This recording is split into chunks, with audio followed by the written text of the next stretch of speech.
오늘 말씀은 우리 빌레몬서 1장 10절부터 19절 말씀입니다. 신약 351쪽입니다.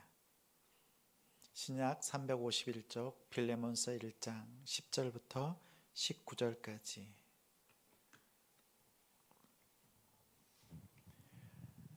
우리 10절부터 함께 읽을 테인데요. 제가 한 절, 또 여러분이 한 절 우리 교독하겠습니다. 우리 10절. 갇힌 중에서 낳은 아들 오네시모를 위하여 내게 간구하노라. 그가 전에는 내게 무익하였으나 이제는 나와 내게 유익함으로 내게 그를 돌려 보내노니 그는 내 신복이라. 그를 내게 머물러 있게 하여 내 복음을 위하여 갇힌 중에서 내 대신 나를 섬기게 하고자 하나. 다만 내 승낙이 없이는 내가 아무것도 하기를 원하지 아니하노니 이는 너의 선한 일이 억지같이 되지 아니하고 자유로 되게 하려 함이라. 아마 그가 잠시 떠나게 된 것은 너로 하여금 그를 영원히 두게 함이리니 이후로는 종과 같이 대하지 아니하고 종 이상으로 곧 사랑받는 형제로 둘 자라. 내게 특별히 그러하거든 하물며 육신과 주 안에서 상관된 내게랴. 그러므로 내가 나를 동역자로 알진대 그를 영접하기를 내게 하듯 하고 그가 만일 내게 불의를 하였거나 내게 빚진 것이 있으면 그것을 내 앞으로 계산하라. 나 바울이 친필로 쓰노니 내가 갚으려니와 내가 이 외에 내 자신이 내게 빚진 것은 내가 말하지 아니하노라. 아멘. 말씀 제목은 부끄럽지만 오히려 담대한 오네시모. 부끄럽지만 오히려 담대한 오네시모라는 제목으로 말씀 전하겠습니다. 오늘 하나님을 예배하는 우리 성도님들을 주님의 이름으로 사랑하고 축복합니다. 주님이 주시는 말씀을 따라서 넉넉히 승리하는 우리 믿음의 삶이 되기를 바랍니다. 추천서가 있습니다. 한 형제가 이제 신학교 목사가 되기 위하여서 추천서를 준비합니다. 그래서 자신이 섬겼던 교회 담임 목사님을 찾아가서 목사님, 제가 주의 종이 되고자 합니다. 그래서 추천서를 써주시면 감사하겠습니다. 라고 이렇게 요청을 드렸더니 담임 목사님이 말씀합니다. 그렇지요? 옳습니다. 바로 써드리겠습니다. 그래서 추천서를 써주었습니다. 그래서 추천서를 써들고 이 추천서를 가지고 이제 학교에 대학원에 제출하러 갑니다. 이 추천서를 들고 가는데 추천서의 봉투가 열려 있습니다. 과연 담임 목사님이 나에 대해서 무엇이라고 추천하셨을까? 이게 궁금합니다. 그래서 추천서를 살짝 열어보았습니다. 추천서, 이 사람을 아래와 같이 추천합니다. 이 녀석은 하나님께 드리는 헌금을 훔친 녀석입니다. 이 녀석은 하나님께 드리는 헌금을 가지고 과자를 사 먹고 헌금 주머니에 빈손을 넣은 녀석입니다. 이 녀석은 부모님께 불효한 불효자입니다. 그리고 거짓말에 능통합니다. 친구들을 잘 속이고 그리고 선생님들을 뿐만 아니라 목사인 나에게도 거짓말을 너무 잘하는 친구입니다. 그리고 젊었을 때에 불량배들과 한참 문란한 생활을, 여러 자매를 만나면서 문란한 생활을 했던 청년입니다. 이렇게 추천서를 꺼내들고 있는데 깜짝 놀랐습니다. 담임 목사님이 써준 추천서인데 이 추천서를 들고 가다가 멈추었습니다. 이 추천서를 가지고 낸다면 결과는 뻔합니다. 그런데 그 아래에 이러한 글이 있었습니다. 그러나 예수 그리스도를 만나 형제는 변화되었습니다. 과거의 삶을 완벽하게 청산하고 복음의 일꾼이 되었습니다. 교회와 성도를 위한 아주 유익한 일꾼이 되었습니다. 이 청년이 앞으로 주님의 이름으로 훌륭한 목회자가 될 것을 확신하여 주님의 이름으로 추천합니다. 담임 목사 이렇게 추천이 되었습니다.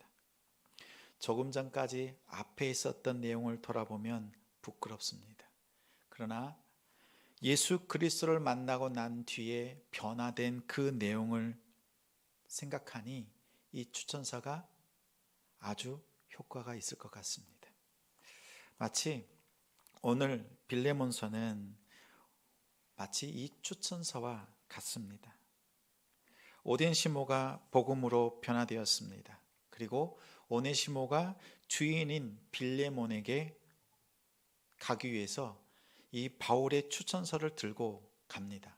이것이 빌레몬서입니다. 오네시모는 추천서와 같은 편지를 들고 부끄럽지만 오히려 담대하게 주인에게 나아갑니다. 오네시모, 그 이름을 살피면 마치 아이스크림 이름 같습니다. 시원하게 해줄 만한 이름처럼 느껴지는데 실제 이름의 뜻이 유익한이라는 뜻이 담겨 있습니다. 아마도 부모님이 그리고 주변 친척들이 그렇게 유익한 삶을 살라고 붙여준 이름이 오네시모였는데 실상은 무익한 종, 해로운 종이었습니다. 18절에 보니 그가 만일 내게 불의를 하였거나 내게 빚진 것이 있으면, 만약 오네시모가 주인인 빌레몬에게 불의하거나 빚진 것이 있으면 바울이 계산하겠다고 말하는 걸 보았을 때에 오네시모는 주인인 빌레몬에게 무엇인가 큰 손해를 끼친 것 같습니다. 그래서 골로새를 떠나서 이 로마로 피신해 온 마치 도망자처럼 떠돌이 생활을 할 수밖에 없었던 오네시모였습니다.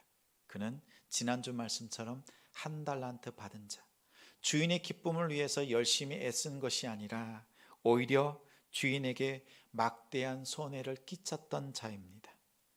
그러나 그가 로마 감옥에 갇혀 있었던 바울을 만났습니다. 바울을 통해서 예수 그리스도를 영접했습니다. 이제 바울이 써준 추천서인 이 빌레몬서를 들고 다시 주인에게 돌아가는 상황입니다. 그의 마음이 어떻겠습니까? 부끄럽지요. 주인에게 돌아가는데 부끄럽습니다. 자신의 죄가 낱낱이 기록되어 있습니다. 그런데 이 추천서가, 이 빌레몬서가, 이 편지가 자신에게 있어서는 너무나 소중합니다. 바울이 써준 추천서 이 빌레몬서는 단순히 추천서나 보증서가 아닙니다. 바울의 편지가 없다면 종의 신분을 떠나서 주인을 떠나서 이제 종으로서의 그 주인을 섬기지 않았던 오네시모는 죽을 수밖에 없는 상황입니다. 그런데 이 편지, 이 추천서는 마치 오네시모에게는 생명과 같습니다. 생명줄과 같은 바울의 편지를 들고 이 편지가 없었다면 오네시모는 주인에게 돌아갈 수 없습니다. 오늘 빌레몬서에는 세 사람이 등장합니다. 오네시모, 그리고 빌레몬, 그리고 편지를 쓴 바울. 그런데 이 세 사람의 관계는 오늘날로 말하면 나와 오네시모는 우리, 그리고 빌레몬 주인은 아버지 하나님, 그리고 편지를 썼던 바울은 예수님과 같습니다. 예수님께서 우리의 연약한 모습들을 다 알고 계십니다. 그런데 하나님께 나아가는 우리를 위해서 편지를 쓰셨습니다. 우리의 전에 만났던 우리의 죄를 다 아시는 예수님께서 그 죄를 용서하시고 이제 하나님의 일꾼, 하나님의 자녀가 되었다라고 하나님 앞에서 변호하는 말씀과도 같습니다. 그렇다면 우리는 이 사랑의 추천서를 꽉 붙들어야 합니다. 오네시모가 이 추천서를 부끄럽게 여기지 않고 오히려 이 추천서를, 빌레몬서를 자랑스럽게 담대하게 꽉 붙들었던 것처럼 우리도 하나님 앞에서 예수님께서 우리에게 말씀해 주시는 그 은혜를 붙들고 하나님 앞에 나아가는 우리가 되기를 소망합니다. 오네시모가 부끄럽지만 오히려 담대했던 이유가 세 가지가 있는데 그 중에 첫째, 전에는 무익하였으나 이제는 유익합니다.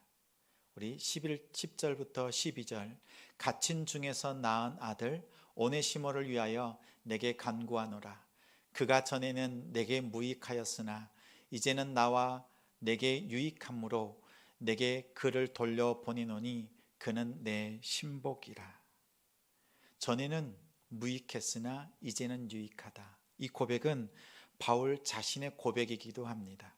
바울도 자신의 과거를 이렇게 고백합니다. 디모데에게 보내는 편지 디모데전서 1장 13절에 내가 전에는 비방자요 박해자요 폭행자였으나 도리어 긍휼을 입은 것은 내가 믿지 아니할 때에 전에는 알지 못하고 행하였노라.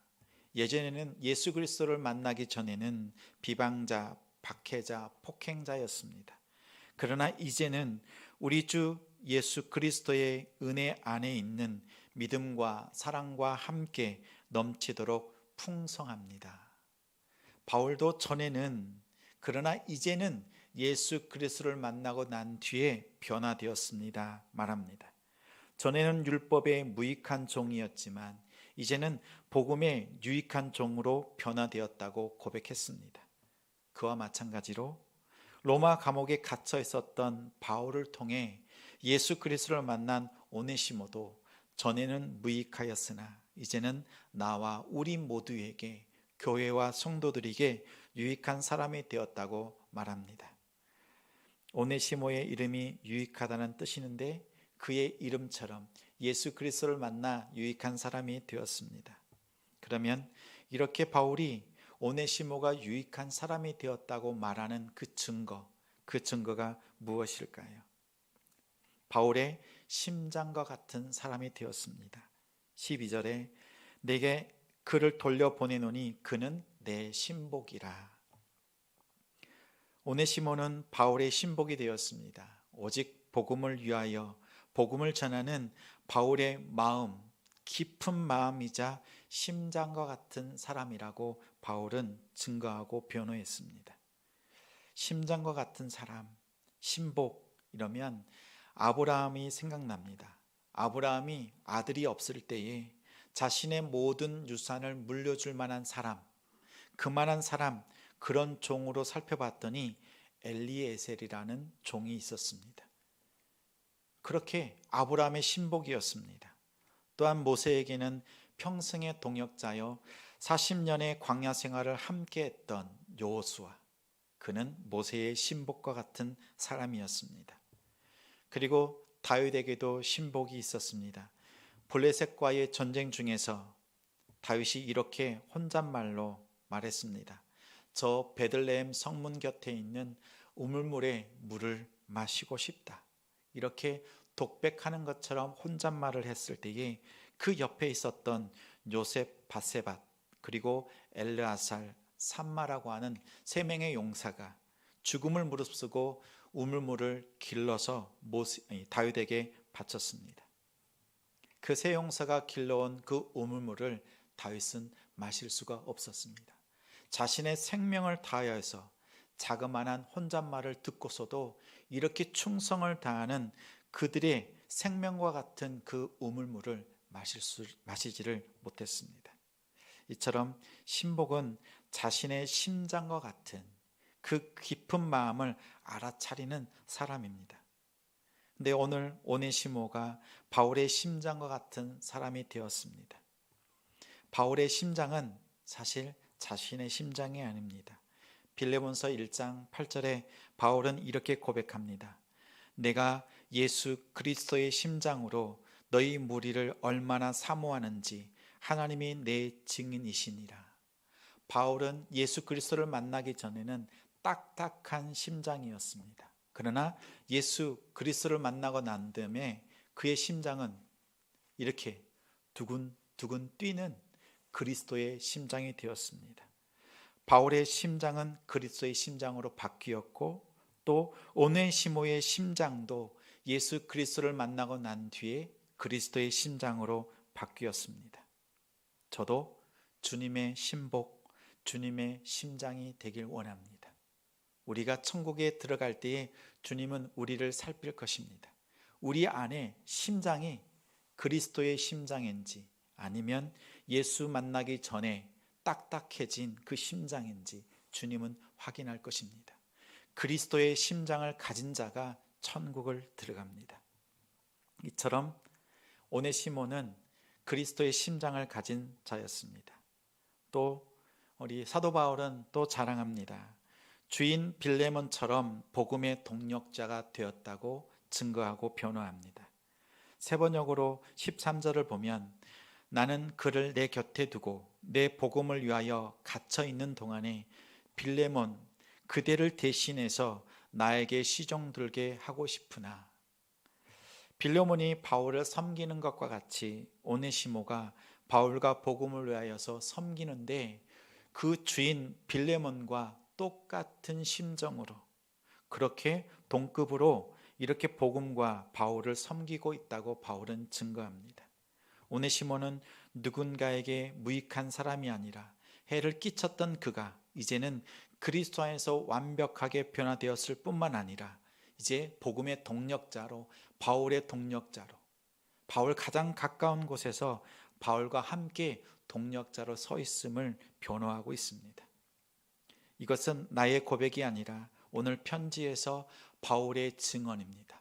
그리고 오늘 편지에서 우리 성도님들을 향한 우리 예수님의 변호입니다. 하나님 앞에서 우리를 향해서 말씀합니다. 예수 그리스도의 심장을 가진 성도, 그리고 나와 복음을 위하여서 헌신하고 수고하는 그러한 복음의 동력자가 우리 남동탄 지성교회 성도입니다. 이렇게 성경이 우리에게 증거하고 있습니다. 그렇습니다. 오네시모는 유익한 사람이 되었습니다. 자랑이 되었습니다. 그리스도의 심장을 가졌고 복음의 동력자가 되었습니다. 여러분도 교회와 예수님께 유익한 사람, 자랑이 되십시오. 그리스도의 심장이 품고 복음의 동력자가 되기를 예수님의 이름으로 축복합니다. 또한 부끄럽지만 오히려 담대한 두 번째 이유, 둘째, 종이 아니라 형제가 되었습니다. 16절 17절에 이후로는 종과 같이 대하지 아니하고 종 이상으로 곧 사랑받는 형제로 둘 자라. 내게 특별히 그러하거든 하물며 육신과 주 안에서 상관된 내게랴. 그러므로 내가 나를 동력자로 알진대 그를 영접하기를 내게 하듯 하고, 이렇게 말씀했습니다. 로버트 뱅크스가 쓴 1세기 교회 예배 이야기라는 이 자그마한 책이 있습니다. 이 책의 주인공은 마치 소설처럼 기록을 했는데 푸블리오스라고 하는 그 주인공이 바울의 동력자였던 브루스길라와 아골라 부부를 만나는, 그래서 가정 모임, 그 당시 1세기로 말하면 커다란 교회가 없기 때문에 가정 모임을 통해서 가정교회를 이루고 있었습니다. 그때 이렇게 가정교회로 초대받았던 푸블리우스가 처음 방문했던 그 날, 그 저녁 예배, 그 나눔 만찬을 바라보면서 쓴 글입니다. 우리 42페이지에 글이 있는데 제가 잠깐 읽어드리겠습니다. 잠시 후 브리스가가 돌아왔을 때에 나는 내게 닥친 행운을 믿을 수가 없었다. 가뜩이나 고기에 입이라도 한번 대보고 싶었으니 말이다. 최근에는 고기 맛을 본 적이 거의 없었다. 고기는 언제나 공급이 딸렸고 가장 좋은 때에도 가격이 엄청났다. 그런데 식탁마다 큰 접시에 여러 가지 고기가 담겨 나왔고 또 다른 접시에는 온갖 채소가 담겨 나왔다. 틀림없이 오늘을 위해 한 주 내내 아껴 두었을 거라는 생각이 들었다. 놀랍게도 또다시 내가 맨 먼저 대접을 받았다. 작은 생선 한 마리와 순무와 콩을 드러낸 다음 그 위에 향이 좋은 소금 소스를 얹었다. 또한 맞은편에서 아리스토블로가 자기 종의 접시 위에 음식을 덜어주는 것을 보고 나는 놀랐다. 종의 접시 위에 음식을 덜어주는 것을 보고 나는 놀랐다.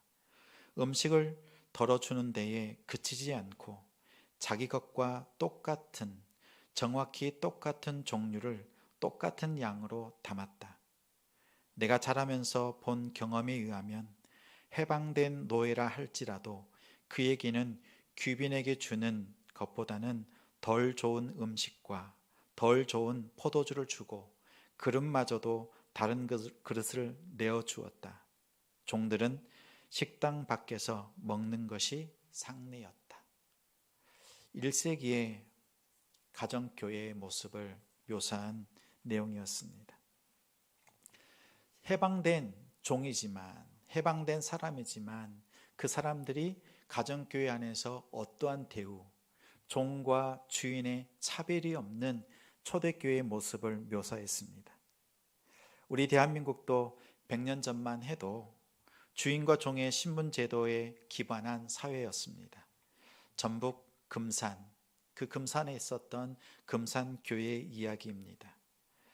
그곳에 큰 부자였고 양반이었던 조덕삼이라는 집에 머슴이 들어왔습니다. 그 머슴의 이름은 이자익이었습니다. 3살 때의 아버지, 6살 때에는 어머니마저 돌아가시고 친척집을 전전긍긍하다가 이 조덕삼의 집에 마부로 들어왔습니다. 그곳에서 먹고 살았습니다.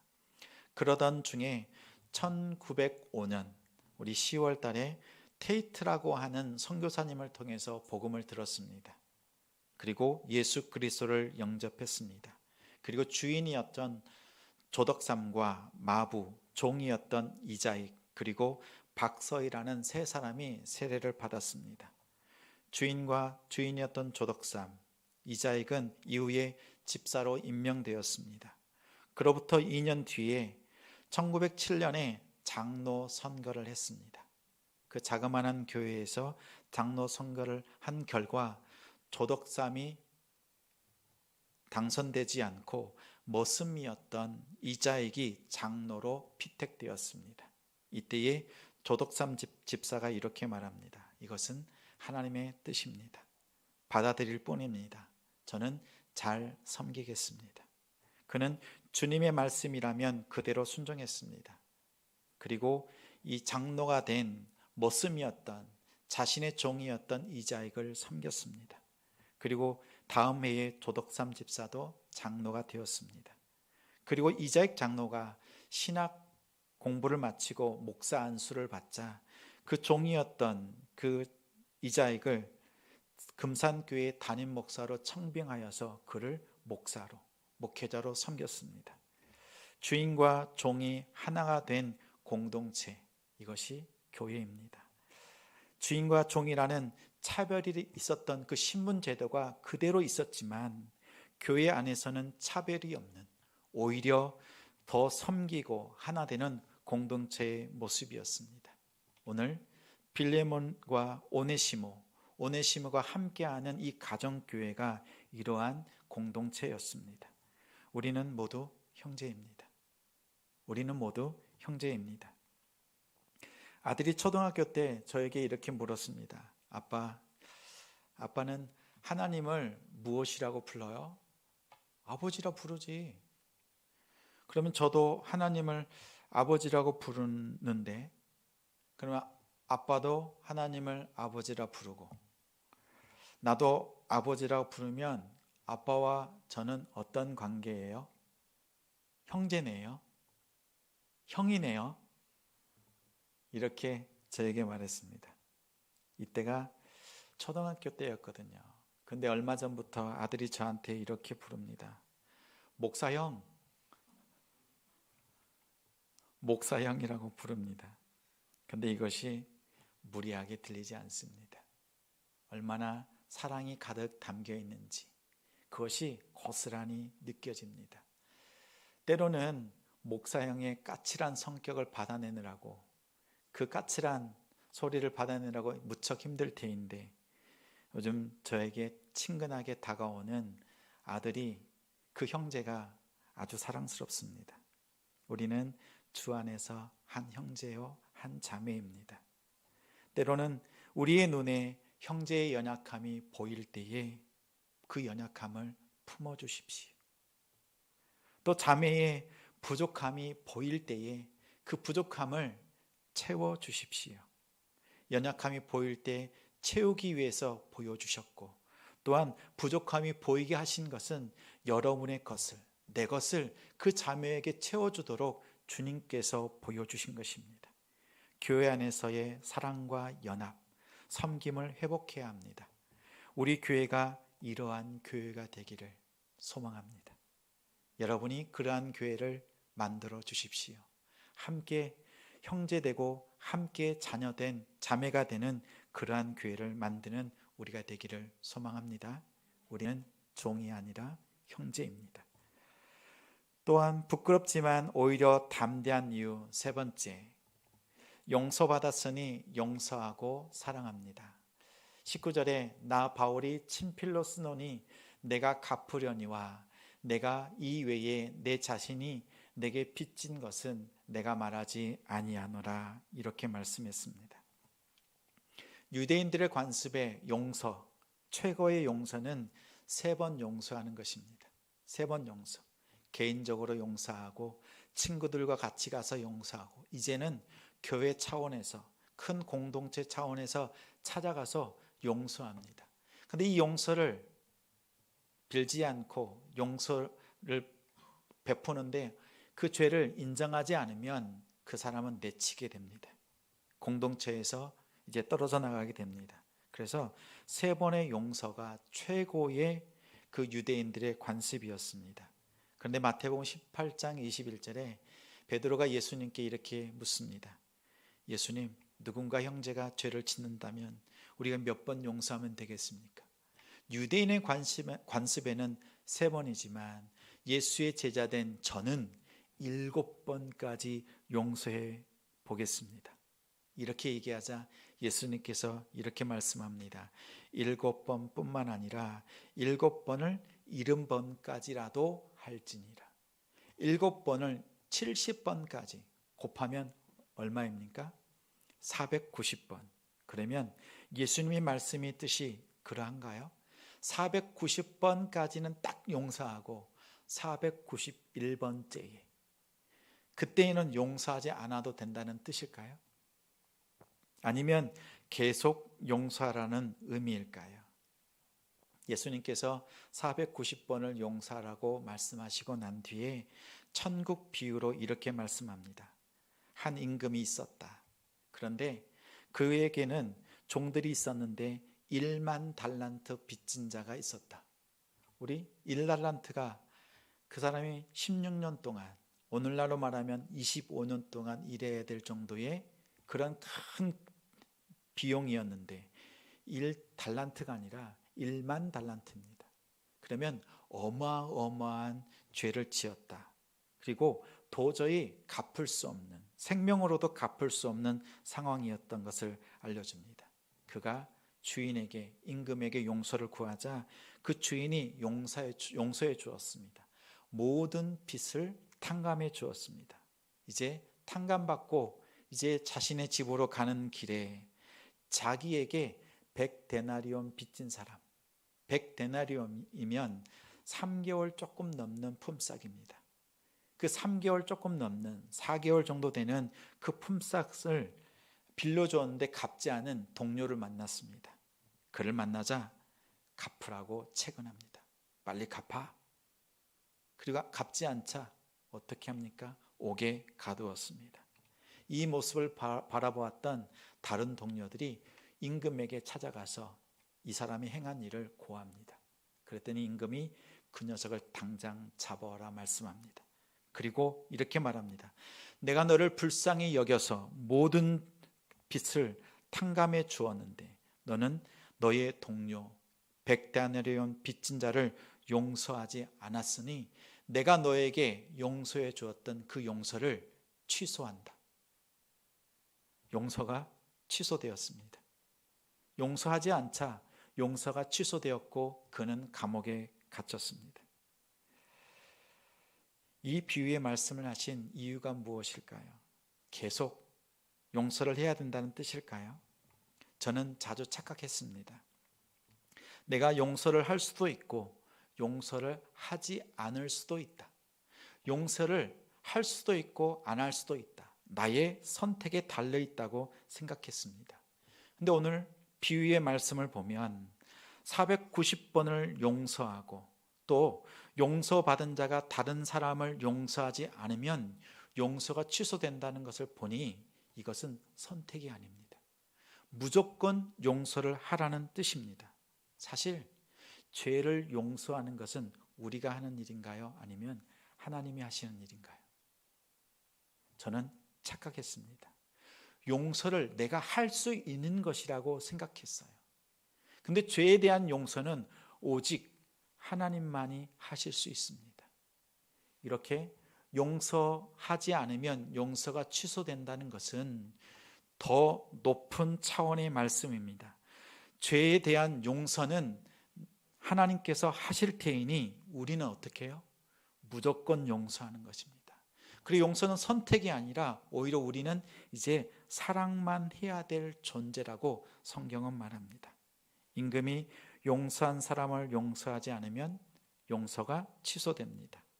하나님께서 나를 사랑하셨는데, 하나님께서 나를 사랑하셔서 용서하셨는데 내가 다른 형제를, 하나님이 사랑하는 다른 형제를 용서하지 않으면 내가 받은 그 용서가 취소됩니다. 그래서 19절에 바울이 친필로 쓰면서 이렇게 말했습니다. 내가 갚으려니와 내가 이 외에 내 자신이 내게 빚진 것을 내가 말하지 아니하노라. 말의 뜻이 이러합니다. 빌레몬, 너는 나 바울에게 빚진 것이 있지? 바울을 통해서 복음을 듣고 예수님께 죄 용서를 받았습니다. 빌레몬은 그 빚진 것이 있습니다. 복음의 빚. 그 용서를 받은 빌레몬에게 바울이 글로 써서 보냅니다. 너 그 빚진 것 기억하고 있니?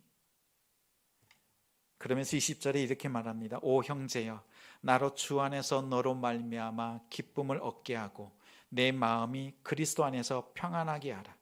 나는 내가 순종할 것을 확신함으로 내게 썼노니 내가 말한 것보다 더 행할 줄을 아노라. 한마디로 빌레몬, 너는 복음을 통해서 용서받았듯이, 내가 용서받았듯이 너의 종 오네시모를 용서하기를 바랍니다. 우리 용서가 쉬운가요? 분명 용서는 선택이 아니고 꼭 해야 되는데 어렵습니다. 용서가 안 될 때 이렇게 기도하면서 용서하십시오. 나를 용서하신 하나님께서 저 형제와 저 자매를 용서하셨으니 나도 저 사람을, 저 형제를, 자매를 용서합니다. 내 마음으로는 용서할 수 없지만 아버지의 마음으로 용서합니다. 결단하고 용서를 베푸십시오.